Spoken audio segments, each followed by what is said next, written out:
this is the fifth episode. We started in 2023, and we hold these sessions on the second or third Thursday, usually absolutely at this time. And thanks to the speakers who also agreed to come on board, we have been able to maintain this cadence and bring in a little predictability in the pattern in which we are able to hold these sessions. Thank you again for having logged in these numbers. Um, I would like to thank Preeti Kurani for being our speaker today. A quick introduction about her. Preeti has a consolidated experience of over 22 and a half, 23 years of being in gems and jewelry industry largely, of which the last 4 years have been in a very interesting assignment where she is actually uh, enabling growth and enabling leadership with who's who of the industry, and this is where she's actually trying to give back, as she had mentioned to me over during my discussion with her, that almost 18, 19, 20 years, everything that she learned in the industry, interacting with various people at various levels, performing different roles. She has worked with world-class brands like De Beers. She also used to be an instructor with GI for 5 years, 2005, 2010.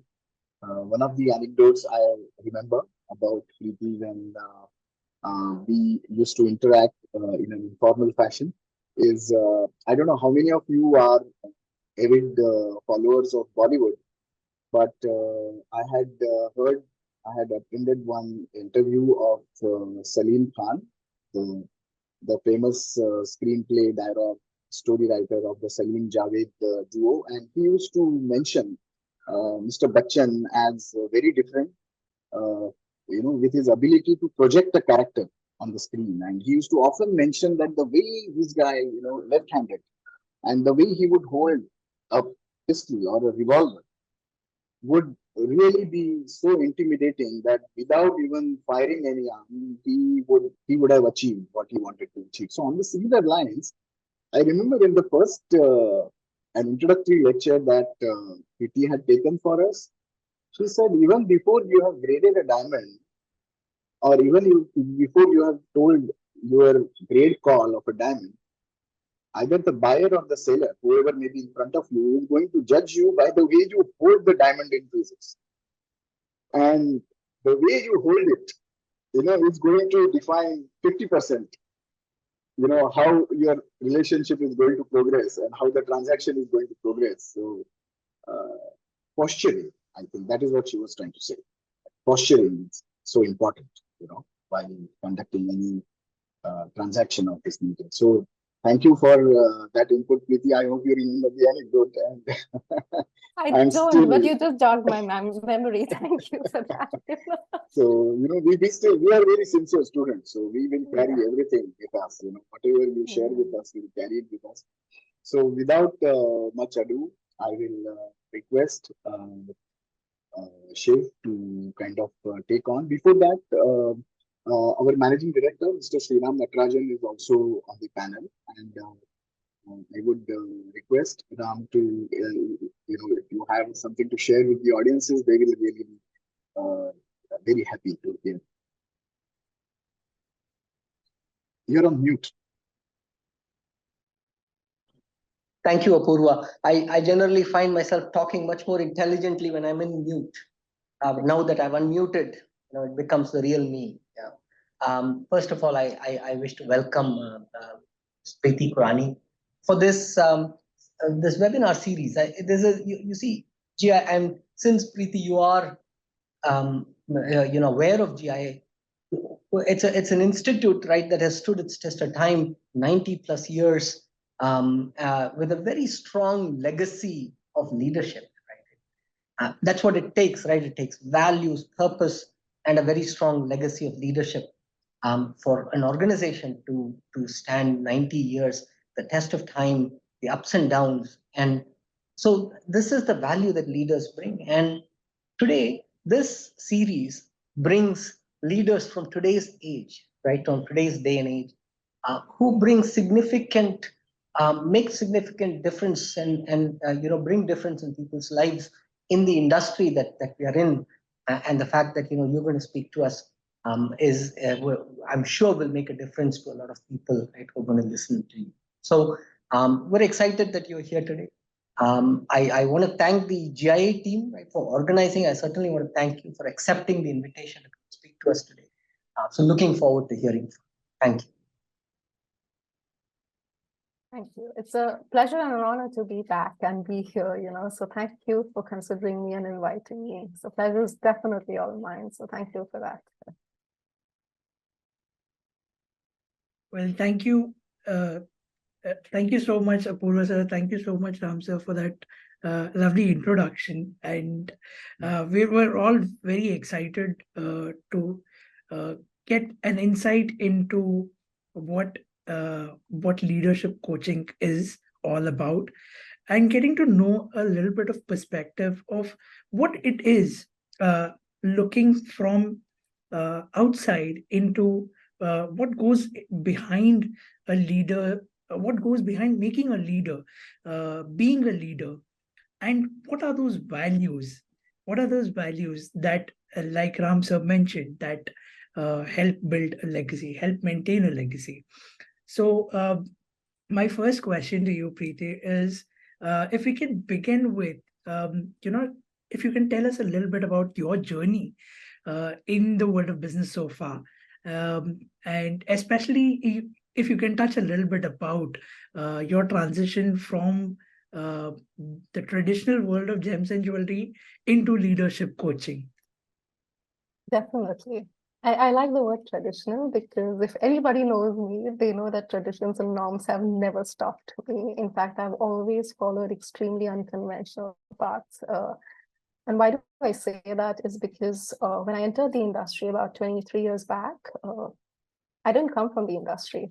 I was an outsider in a diamond industry. And if anybody recollects, it was a very closed industry. Outsiders were like, had to have very good fortune to have even get a job, I think I was one of those fortunate kinds when I decided. But my journey hasn't been as much about the jewelry industry or about the business. I think it has more so been about, when you talk about values and when you talk about legacy, for me, it has always been about my values and passion for me. And as humans, we're going to have a multitude of passions. And I think that's what led me to the jewelry industry. So when I first entered the jewelry industry, I was extremely passionate about jewelry, the colors, the way the structure is, the way they form, the whole geology and the chemistry behind it was very fascinating for me. So I entered the jewelry industry. And having said that, it was fun, right? Because I did a lot in terms of education in my first decade. When I worked with, like Apu was already given the background, so I'm not going to get into it. But at every given point in time, it's like being in touch with yourself. What do you want to do? What do you want to pursue? So I would keep moving on. So transition has been something like my core, right? Something like my anchor. So first I came into the jewelry industry. I started with education, then I transitioned into kind of business, then I transitioned into sales, operations, business development. In fact, I was even doing branding for a certain point in time. So I kept transitioning because whatever was giving me growth, that was my core value. So whatever was giving me growth, I would keep moving on to different things. So transitioning and pivoting have always been at the core of my career. But just to highlight the three key transitioning points in my life, First, when I started my own Retail Excellence Institute, I've always been the kinds to have my ear to the ground and my ear to the heart. Like ear to the ground because I need to know what the market opportunity is, what exists there, what is the gap out there, what are the consumers looking for. So because of that, I started the Retail Excellence Institute, which was like really like never known of or heard of in our industry, at least, and that was back in 2005. So when I started that, like I kind of pursued that for 3 years. I think the second and a very, very important pivotal moment in my life is when I shut that and I joined GIA, because I think I spent my 5 years of career with GIA, but GIA became a stepping stone for me. The opportunities which opened for me after GIA was tremendous. And that's how I got into business, because I was invited as a GIA gemologist and somebody who's worked with GIA to work with a regional company, which was a jewelry company, so that I can come and add value over there. And I did that, and De Beers happened, and I spent about like a couple of years in De Beers, which was again a pivotal point, because I think had De Beers not happened, perhaps leadership coaching wouldn't have happened. So when you ask me what got me to leadership coaching, it was actually my job with De Beers. And De Beers invests a lot in their people, in their growth. So I went through a lot of leadership programs there. And as I went through those leadership programs, it opened a new facet and a new avenue for me. And when I took a break for the first time in my career for 6 months, I evaluated what is it I want to do next. There was this urge to, I think, just continuing on what Apurva said, urge to give back. Urge to give back my experience, urge to give back my expertise. And I didn't know anything else besides business and career. So then that's how I transitioned into leadership coaching, so that I can help develop the leaders of the future.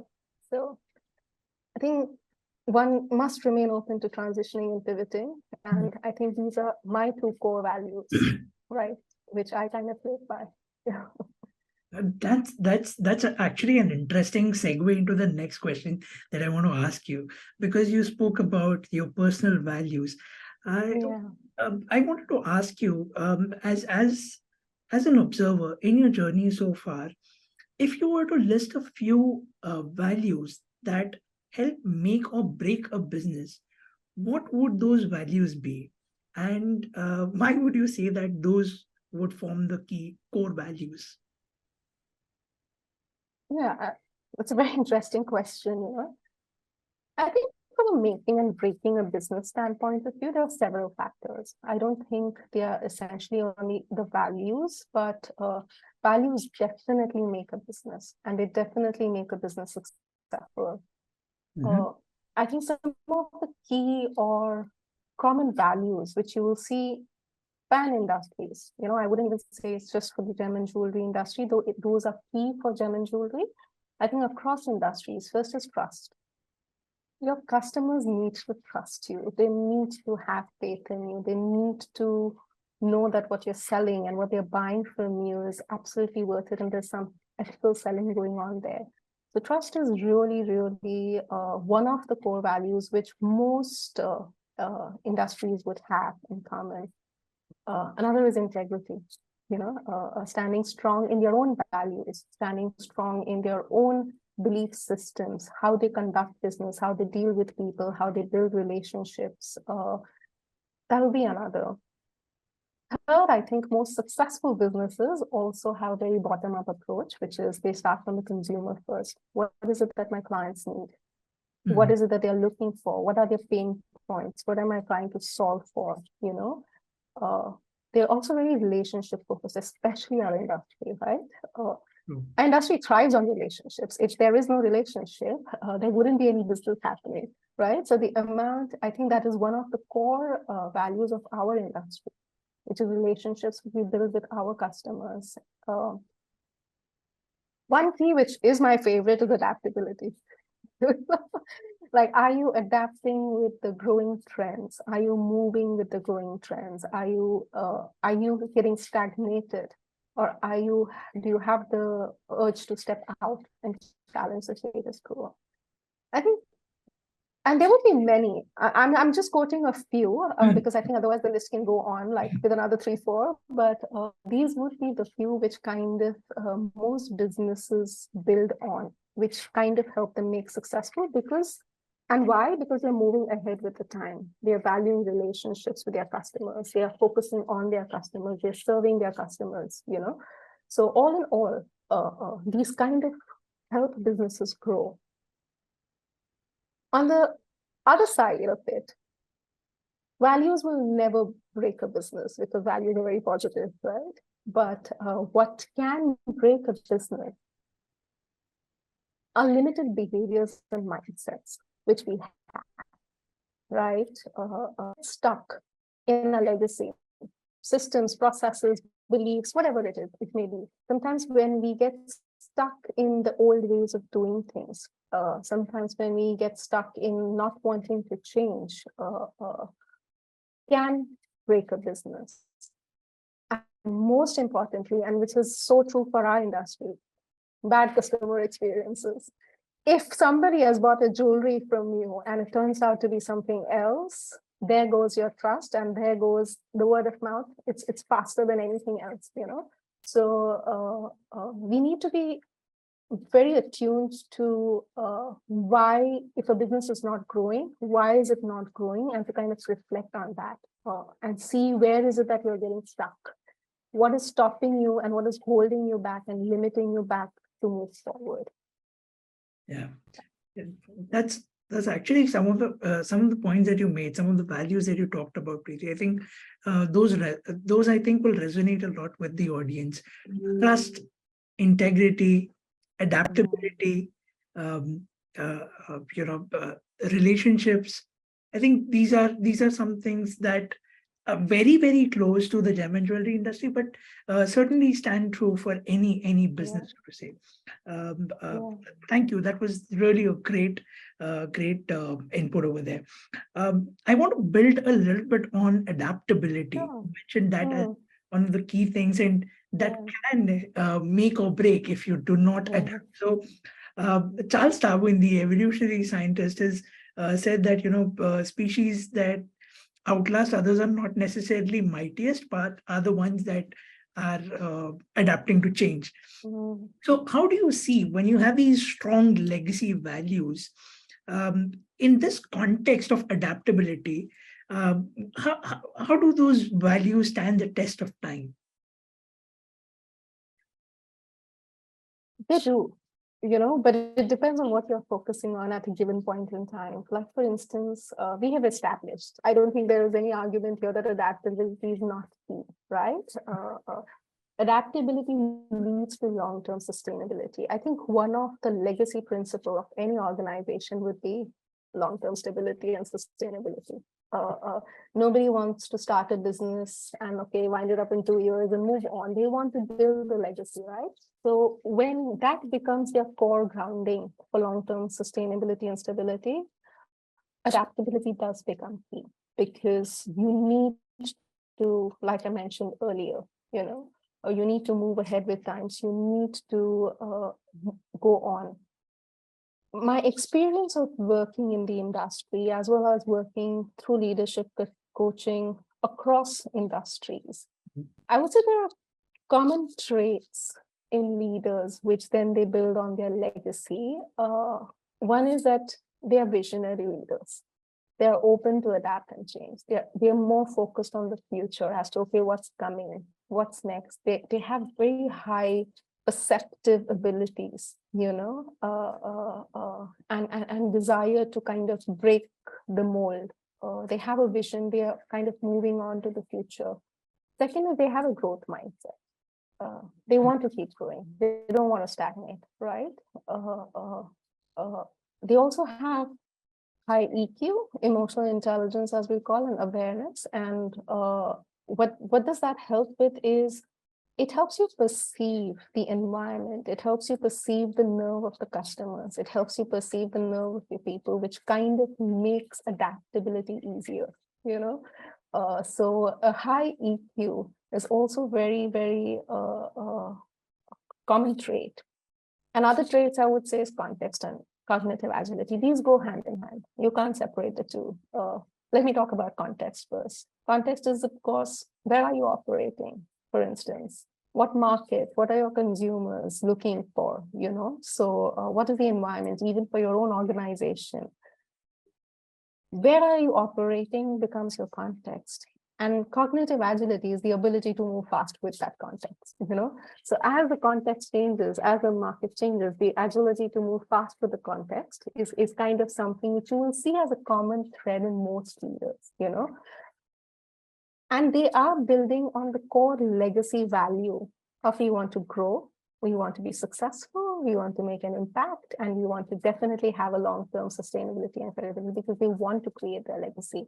They don't want to be forgotten. They don't want to die out. You know?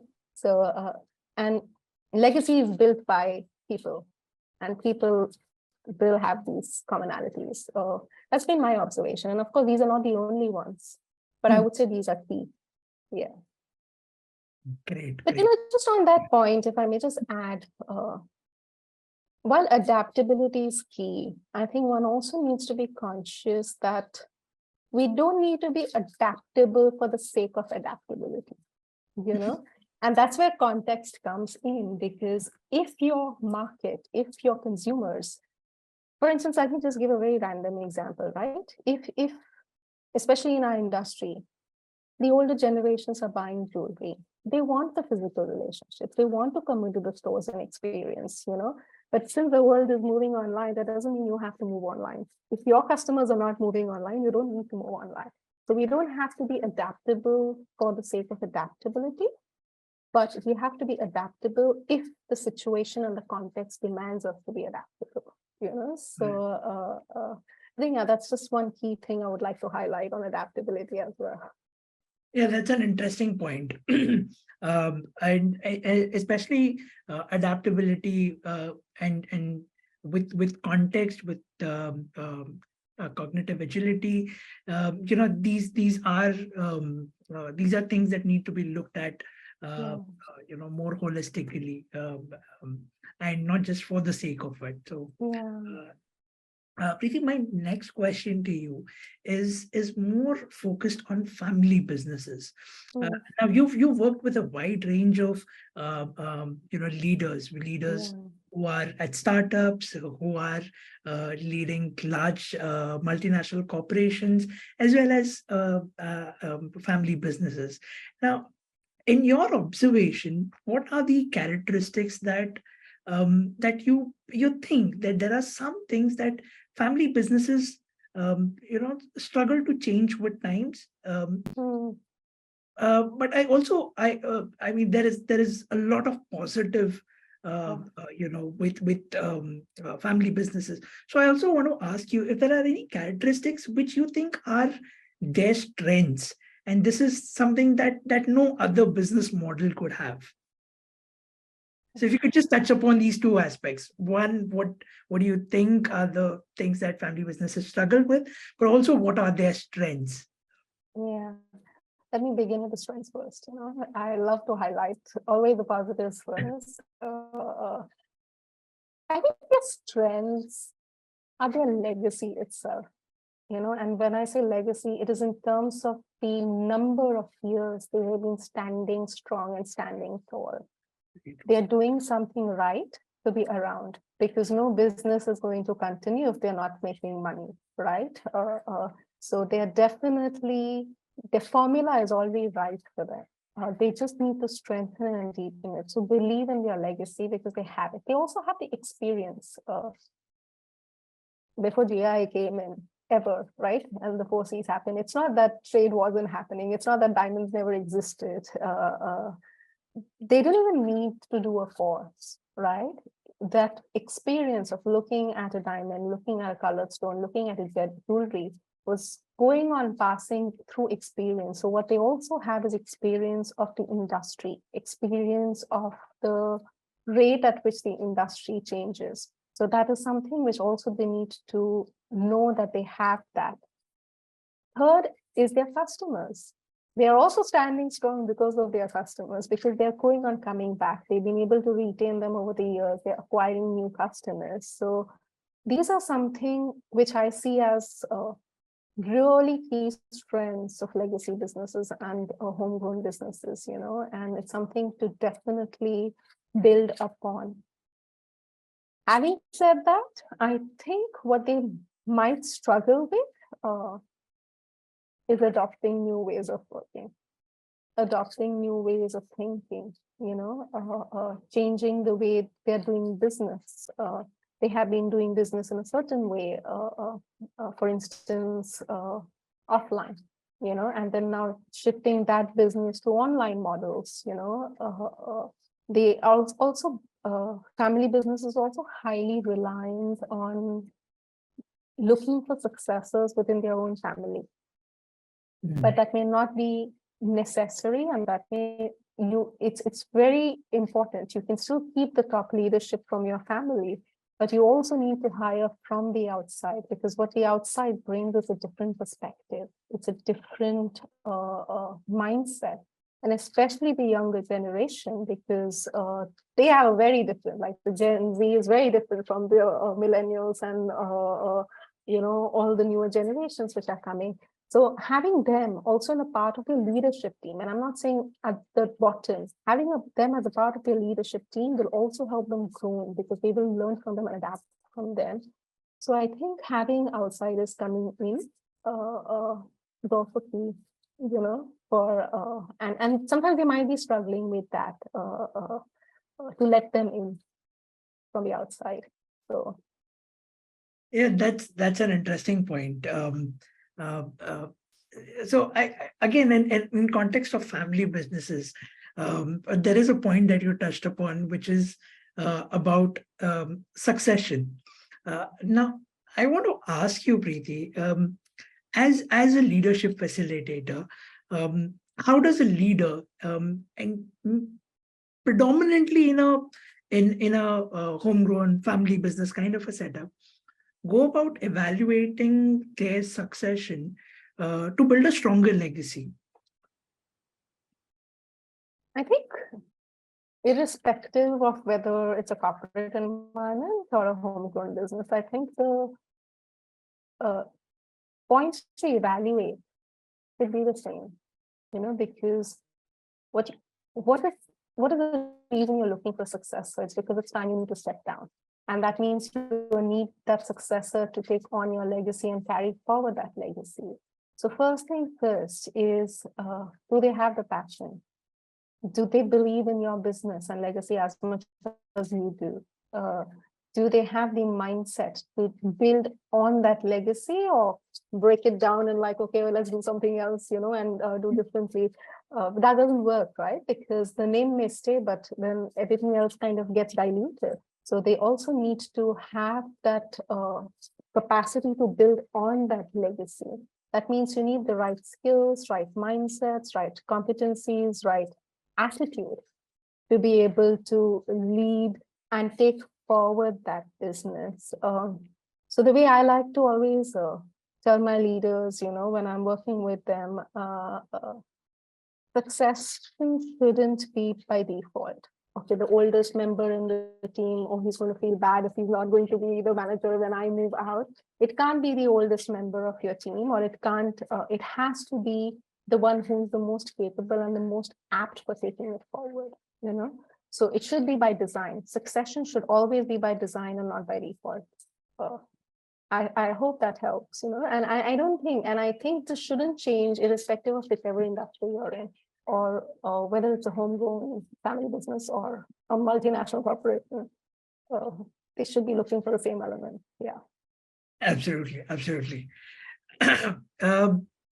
I want to quickly move on to the next question, because this I think is would help the industry, the audience connect and learn a little more from your perspective, from your side of things, which is that as a in your assignments as a leadership coach, what do you think are the commonalities between gem and jewelry businesses and non-gem and jewelry businesses, and more so from a leader perspective? I know there would still be a lot of those same values there, but if you can draw across a few commonalities as well as differences that you have observed. It's talking from a value perspective, right? That's, sorry, I lost you there for a second. So sorry. Yeah, so from a value perspective, how do you think, what are the commonalities and common values? Yeah. I think like I mentioned at the outset, right? I think some of the common values, which irrespective of the industry, for any leaders is growth, because the very essence of any business to grow, grow their market share, grow their customer base, grow their market penetration, So in general, you're always looking at growth. So there will always be that one commonality, which is your growth mindset. Other is, I think this is a little relatively new. It's not something which is, I wouldn't call it legacy, but I think it's a new way of thinking, which is being adapted very rapidly world across, is the leader don't believe anymore that they need to know everything and have the answer to everything. What they need to know is how to mobilize the people, how to hire the right people with the right skills, and how to hire people who are better than them, rather than hiring people who are not as good as them because of insecurities, because if you're hiring not as good as you, you're not going to grow, right? So I think it's a newer mindset which has been developing, is to build people who are different, who are going to add to that growth, and who are going to add to the skills. And I think that's a change in trend. I wouldn't say that's like a legacy way of doing things, but that's a changing trend, and it's changing very, very rapidly. So, and there are many, right? I can like really list a lot. There's credibility, there's courage, there is openness, there is boldness. There are so many values, right? Leaders will have in common, which they kind of need to build on, take it forward, and it will be common. What I've observed as a difference is larger businesses, right? Financial industries or tech giants or even online streamers, right? Video streaming. They have a very outside-in approach and mindset. And the way I like to describe it is a bottom-up approach, meaning they start with the consumer first, and then they build what they need to build. They don't ideate without the customer. They ideate with the customers. Okay, what is it you need? What is your pain point? How can I help you service that better? Which is even possible, right, in a tech industry, and because you're building those things for the convenience of your customers. Gem and jewelry industry is about luxury. It's a feel good. It's something. It's not going to make your life better, but it's definitely going to make you feel better. So there are a lot of emotions which are involved, So there's very little which goes. So it's a very top-down approach there. Excellence, quality, service. They're kind of building on that. So the key difference is just the approach, I would say. I wouldn't say the values are very different, but I think it's the approach of top-down to bottom-up approach, and for our industry, we don't need to go top-down if it's not needed. But if you realize there are smart jewelry already coming in, because smartwatches came in, right? So the watch industry got disrupted first, so we had the smartwatches, and now we have smart jewelry. So you can actually have fitness trackers even in your jewelry. So it is changing a little, not rapidly, but we have to also value the core of our industry, which is the luxury part of it, the feel good and the emotions part of it. You can't take the emotions out of jewelry. Agree. 100%. I'm sure everyone in the audience would resonate with that. There is a lot of emotion associated with every sort of gem and jewelry purchase, and it's those moments that you are celebrating, that have a very different way, a different approach to possibly how a tech business approaches. And we need to build on that, just building on your point. Nobody proposes with a smartwatch. That doesn't happen. Nobody proposes with a smartphone.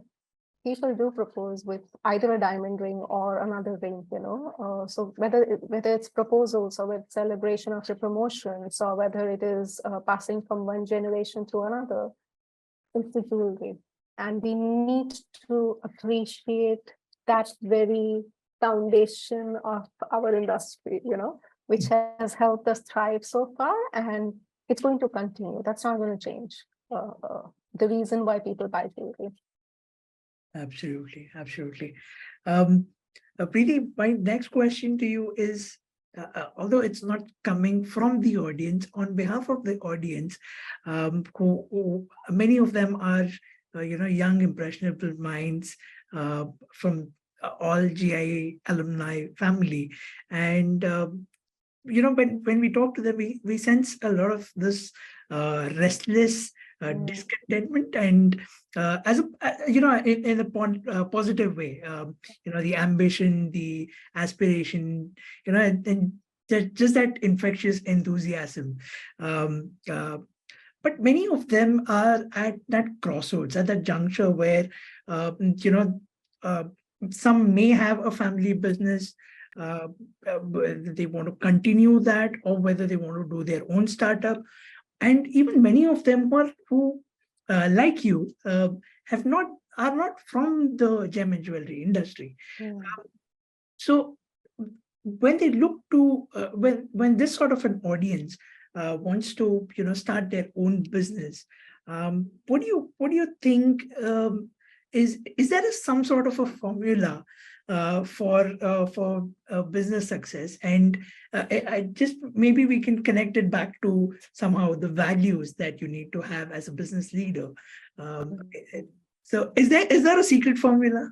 I wish there was. I would definitely be waving the magic wands and making my business succeed. But I wouldn't say there is a formula for success for the business to do well. But there's a formula for success to ensure that you are doing the best you can to make the business to do well. If you know what I mean. So it's what powers that. And I think first and foremost, I would say it's a clarity. Why do you even want to start a business? What is the need for that business? What is it that you're serving? If it's a parallel business, why can't you just run it within your own legacy, business? But if it is something else, if it's outside of the gem and jewelry industry, be absolutely clear. What is it the problem that you're trying to solve? Or what is the need of the customers you're trying to serve, right? Second is be bold. Because if you're not, and if you're going to be hesitant, and if you don't even buy into your own idea, nobody else in the world is going to buy into it. So you have to have the faith in yourself and your idea. Be bold, but at the same time, be open to receiving feedback from others, open to receiving how others are looking at your business idea, and learn from that, incorporate that to see whether that business idea is steady. And the other thing would be resilience. Whenever you're starting your own business, you need resilience. You will be failing. Let's accept that. This business is not going to be successful from day one. There will be hurdles. There will be failures. There will be times when you feel that, oh my God, you can't go on, So you need to have that resilience to go on because you believe, but at the same time, you also need to have the ability to let go. Only 1 out of 10 business ideas may be successful, even though if those are your 10 business ideas, all of them are not going to be successful. So you need to know when to cut your losses short. Then you need to wind up. I've done that multiple times in my life, right?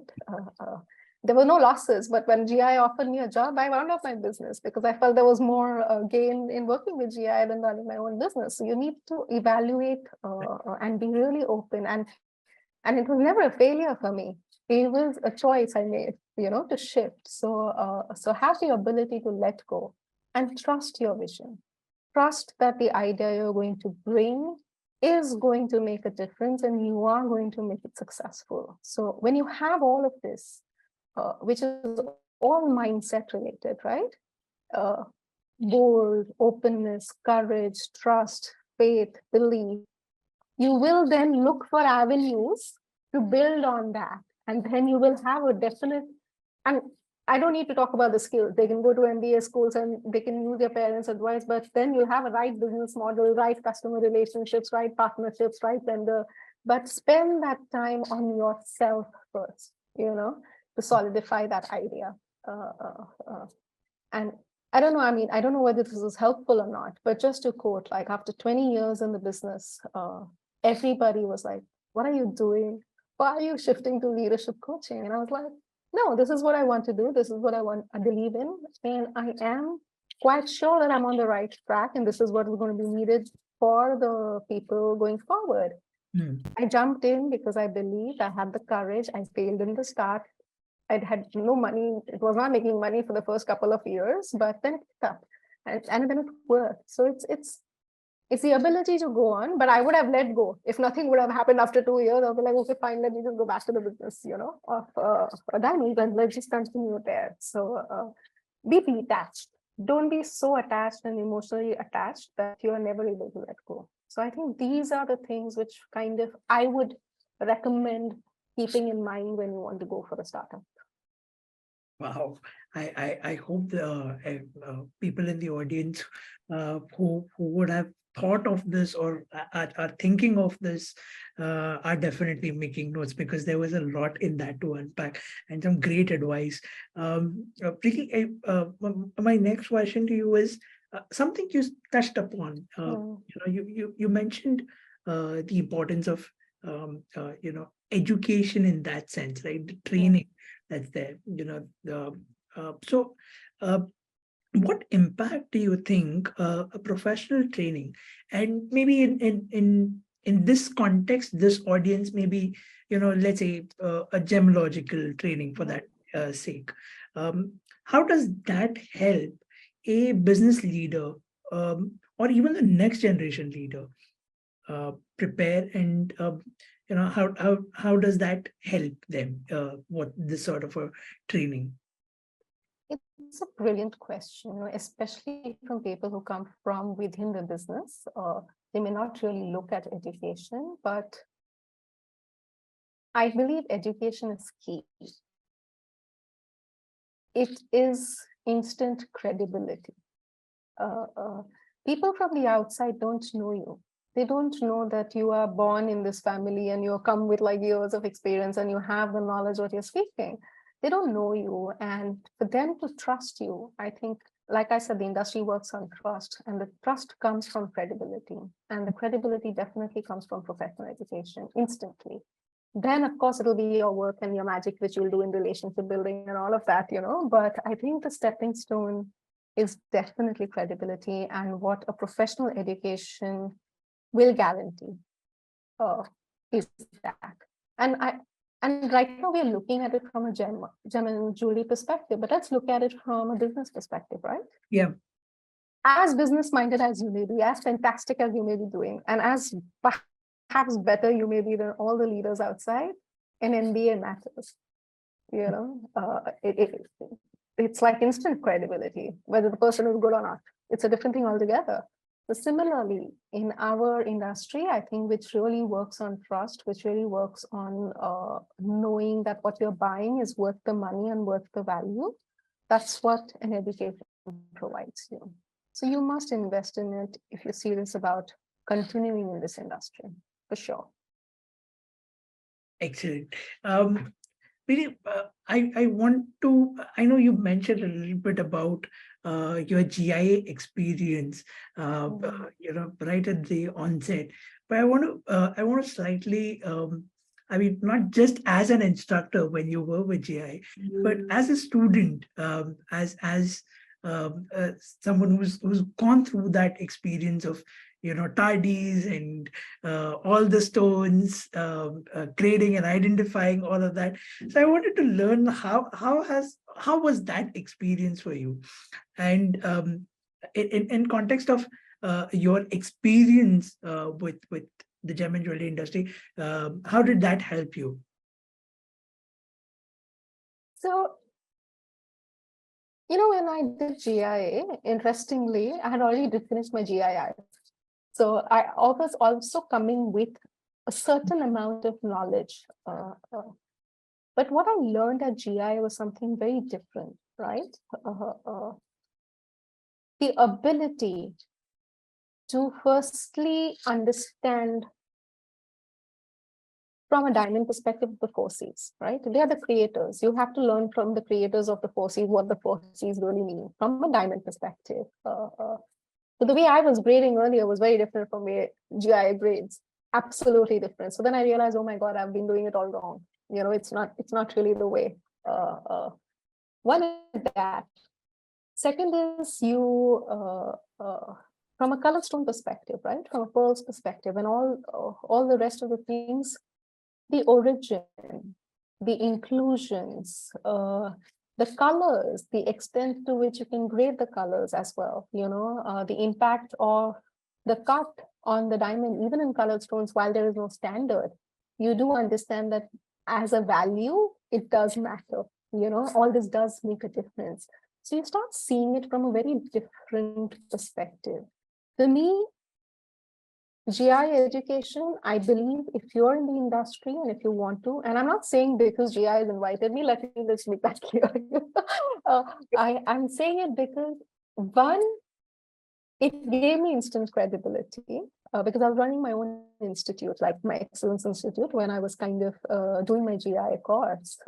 So when people came to know that I have done my GI, they just had that trust in me that what I'm saying is fine. And GI also opened doors for me. So this is especially for people who are not from the industry, right? It opens avenues and platforms for you because the intensity and the accuracy of the education, it's you're better off. Like you can pursue any career you want. You can be a grader if you want. You can be a purchaser if you want. You can be an auction house for all you want, because it's an all-round capability. So and that's how I perceive GI, and GI will always be special to me because it will give me a platform to grow and become more global, you know, which perhaps may have not happened had I not been a GI graduate. So Thank you for those kind words. I'm not an alumni yet, but that you know gives me all the more reason to be a part of this amazing collective of great individuals that are connected by this amazing thread that's GIA. Preeti, my last question to you, and then we'll I'll hand it over to Manisha. The audience questions. My last question to you is a little casual, not a little too serious, but my question is, if you were not a leadership coach, what would you be doing? Well, I'll be definitely doing this at some point in time in my life, but I have this there are two desires I have, right? One is obviously to have my own food truck because I love cooking, and I love cooking all the Indian chaat items, which is never available anywhere in the world. So I would definitely open a food truck momentarily, perhaps while I'm pursuing leadership coaching. But I think in the future, I do see myself retiring, having an organic farm and having an organic restaurant also serving at the same time, like very homely, nothing commercial. But I think it's always been my desire to serve that good master chef, kind of food and using those vegetables. So I think I would definitely pursue cooking and some form in the future for sure. Excellent. Thank you. That was all the questions that I had that I had prepared for you. So thank you so much for one doing this and for all the insights that were packed into this. I don't know. I think time just flew by very quickly. But what we will do is Ram actually has a question for you. So, sir, if you could. Unmute and yeah. Thank you, Shiv. Preeti, that was outstanding. I do have a question for you. You see, you started off talking about being new to the industry, and the fact that it's not an easy industry, right, for somebody new. You came in, you established yourself, and then you took another diversion, right? Yeah. Moved into coaching, and you're trying to build, your credibility in coaching. And I'm an ACC as well. I'm yeah, Interesting. and I years back I established a coaching practice as well.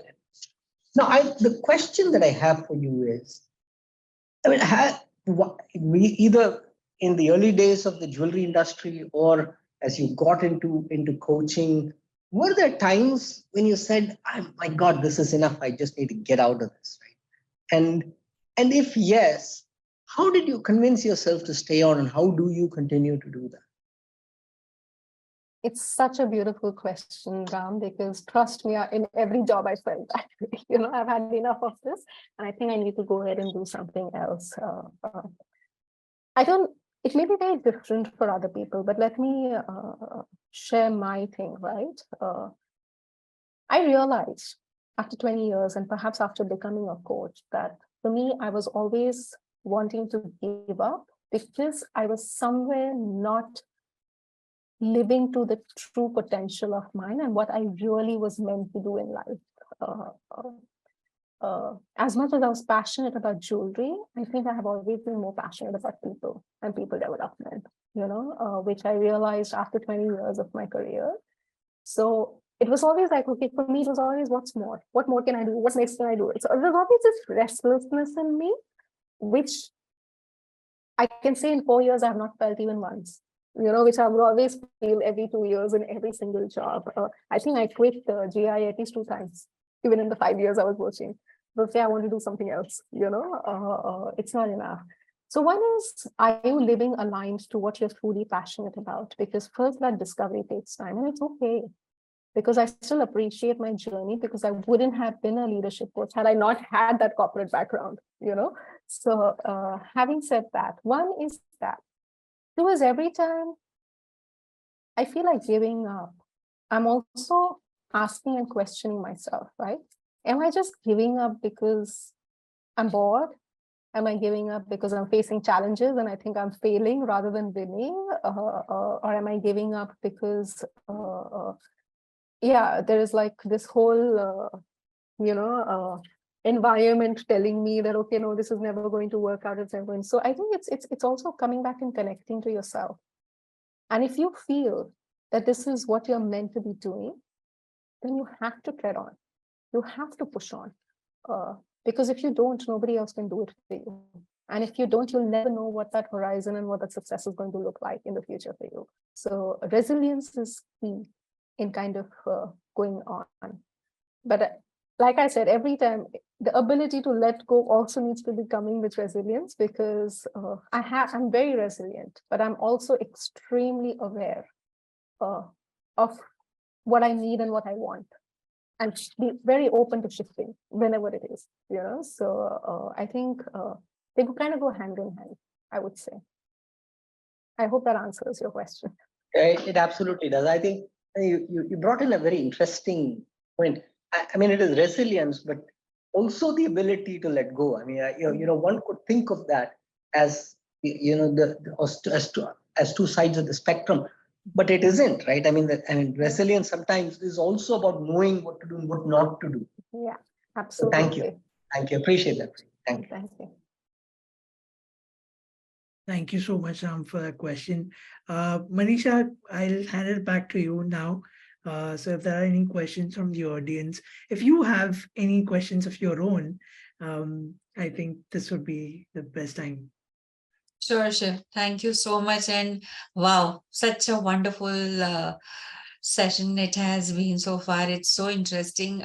As Shiv rightly mentioned, I personally lost track of time. I didn't realize where that all that time just passed by. So we'll go to the question. I have mine too, but I'll start with the audience question. So this question from Vijay, who's asking, how do we connect the Gen Z and millennia mindsets of new generation jewelers who've come back to their home country to take over the family business? And how should the new generation bring about the connect to their traditional client base? It's a brilliant question. I think something which everybody's been pondering over, right? One is there are two elements to the question, right? How do the newer generation come back and take over their family business? And then second part is how do they connect to their customers, which are like perhaps also a different generation.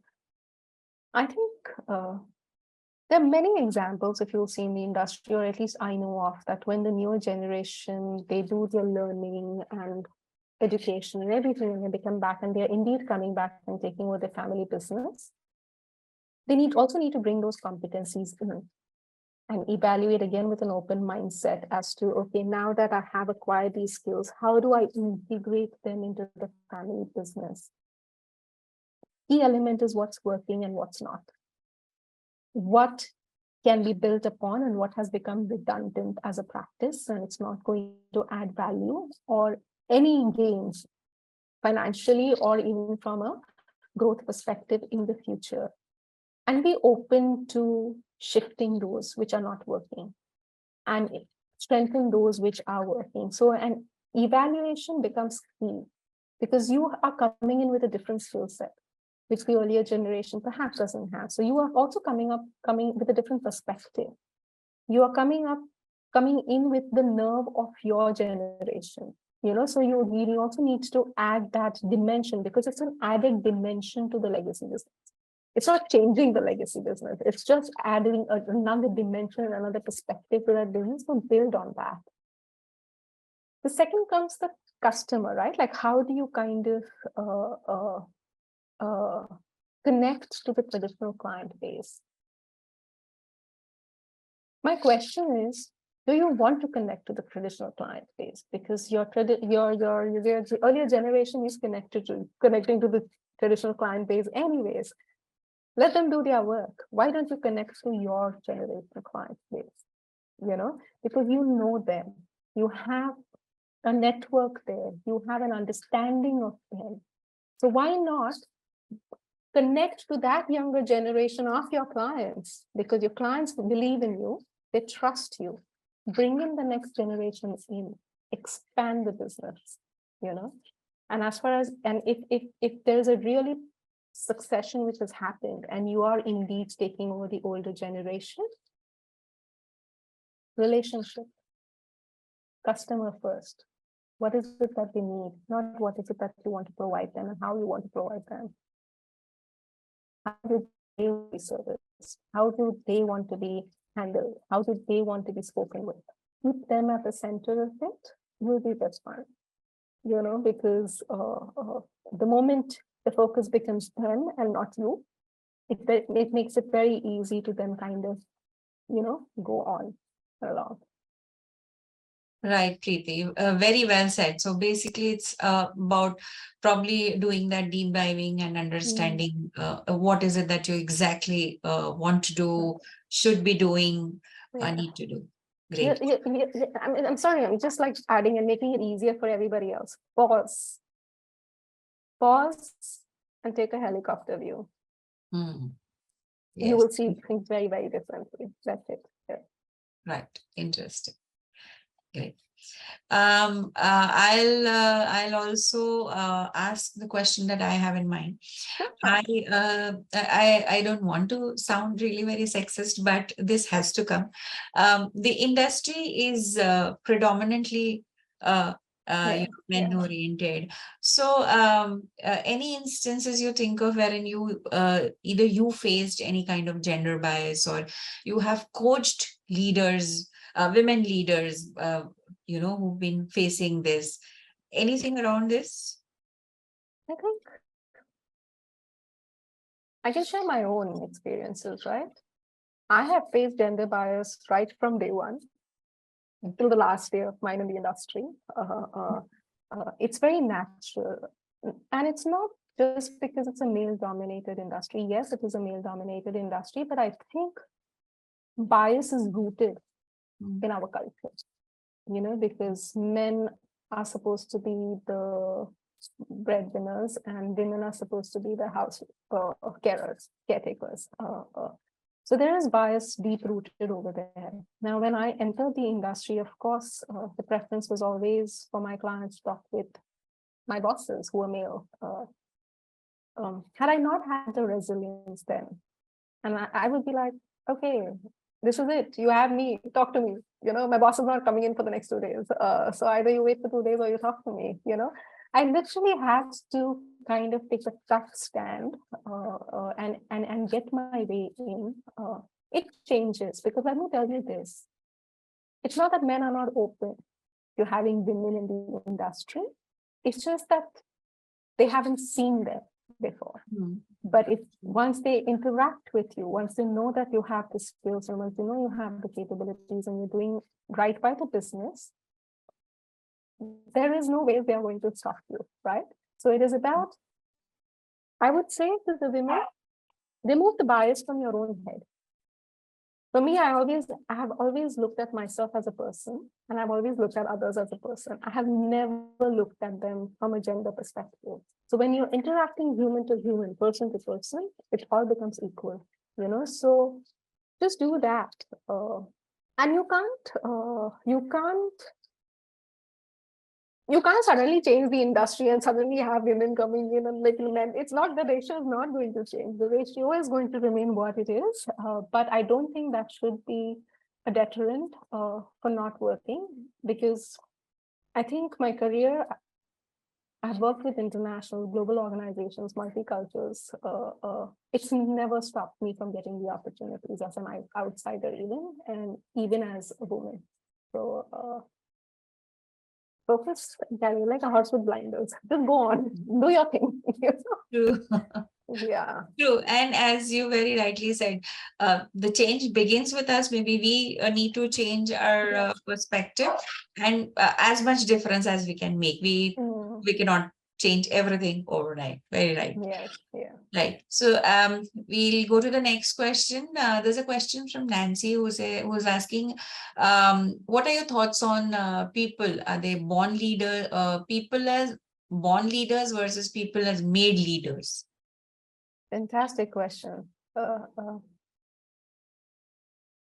Here's how I'm going to answer it. Everybody is a born leader, but leadership is a skill. And why do I say everybody is a born leader? Is because you're leading yourself on a daily basis. You're leading your actions, you're leading your thoughts, you're leading the decisions that you're making. So you are a born leader. But leadership, which is leading others, is a skill which you can learn. You just have to know what are the competencies you need. So dip into your values. So what does being a leader mean? It's knowing who you are as a person, knowing what your values are as a person, knowing what your belief system is. Stay grounded in that, because then you're not going to be wavered by the environment or the circumstances or the challenges which are going to come, because you're going to believe in yourself, Lead yourself, and to lead others, pick up the competencies, what is needed to pick up, It is a learned skill. Everybody can't lead, and leadership is acquired through the act of doing, through the act of leading. You are never going to become a great leader if you're not leading others. Or if you're just thinking in your head, I think I'm going to lead others in the future. No, it's not. You can't learn it. You have to do it and learn it. You will fail. You will not succeed. You will make mistakes. The people may not be happy with you, but you learn from them and you get better with them. So, yeah, that's how I would answer it. Absolutely. That was indeed a wonderful question, and very, very nicely answered.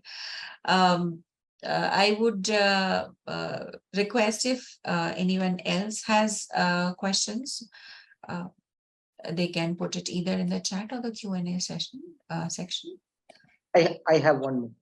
Sure, sir. Yeah. So, Preeti, for the sake of the audience, for all of us right over here, can you describe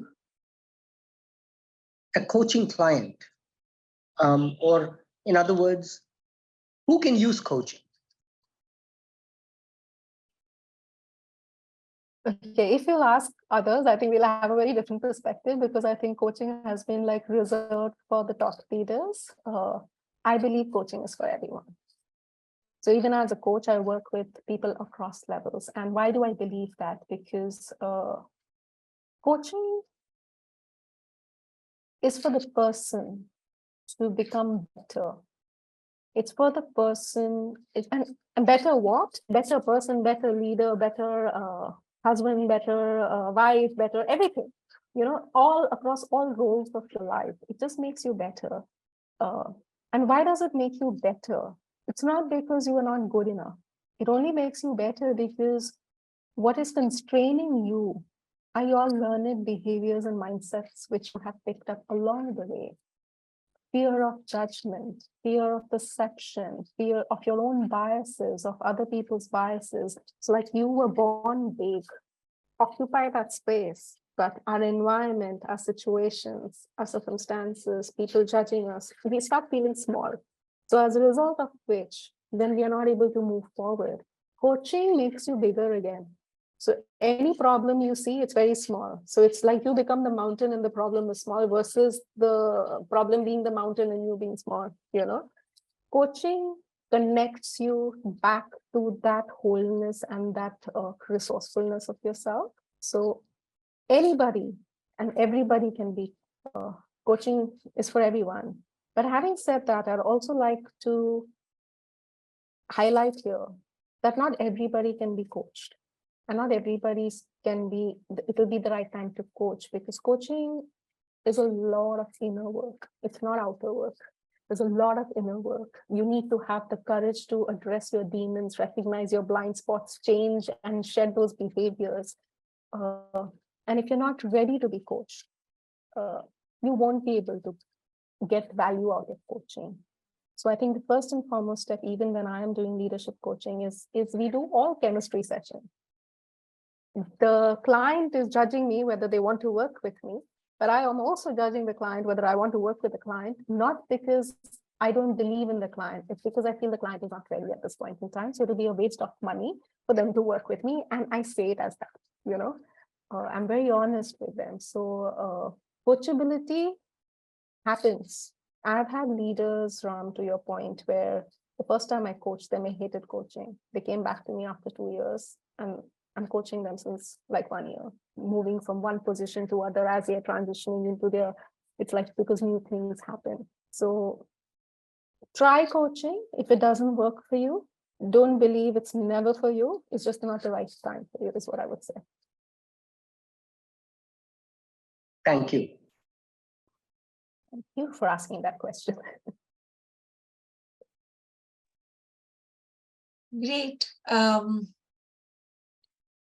Okay, there is another question from one of the alum Sejal.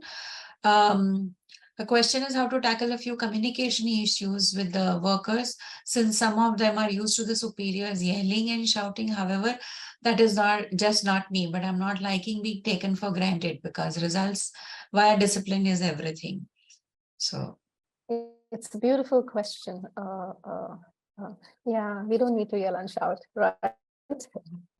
But as a leader, we also need to be firm. We can't be a pushover, right? You know, so I love to use a dog training example, but I'm not going to use it because I really don't know how many people have dogs in this environment. But I'm just let me just say it in this another way, right? Let me use another analogy for this: is believe in your core. If you are not the kinds to yell and shout, you don't need to do that, because it is going to be ineffective in any case, because it is not going to come across the way it naturally is going to come across. If your way of dealing with workers is in a calm and composed manner, do that. Be yourself. But at the same time, have a boundary around you. Draw the line. And that comes with your whole body language, with the way you communicate, with the way you interact with the client, that this is acceptable, this is not acceptable. You mean business. You know, if you're saying something needs to happen, it needs to happen. If they're taking you for granted, and if they're not doing something, the next conversation you have with them, you need to address that. Hey, we discussed this last time. What's happening on that? Oh, it's not happened. Why has it not happened? What is preventing it from happening? Interact with them. The moment they will see that you mean business and that results are indeed important and what the consequences of those results, not getting those results mean for them, they will respect you. But first thing first, respect yourself and respect the way you want to work. The others will automatically do it for you. Very well said, Preeti. With this, we are at the end of the questions.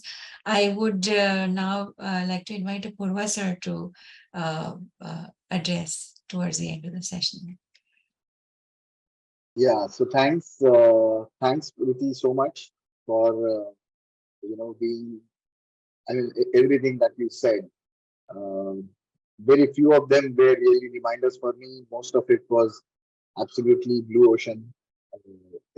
New things. What happens is, I think when you are busy running and not thinking so much about the track that you are trying to chart, I think this is what happens. I'm sure all the alumni, the meeting would have also got, definitely more than one things to reminisce or to think, to internalize. With that, I would like to thank all alumni also for having made the time. We will have the next session next month on 2nd or 3rd of Thursday. Await the save the date message from us, which we will issue shortly. So thank you so much. Thank you, Preeti, again. And I'm sure we will connect a few more times, even outside these sessions. Thank you. Thank you so much. Thank you for having me here. Sure. Thank you, sir. Thank you, Preeti. It was a wonderful. Thank you, Preeti. Thank you. Thank you.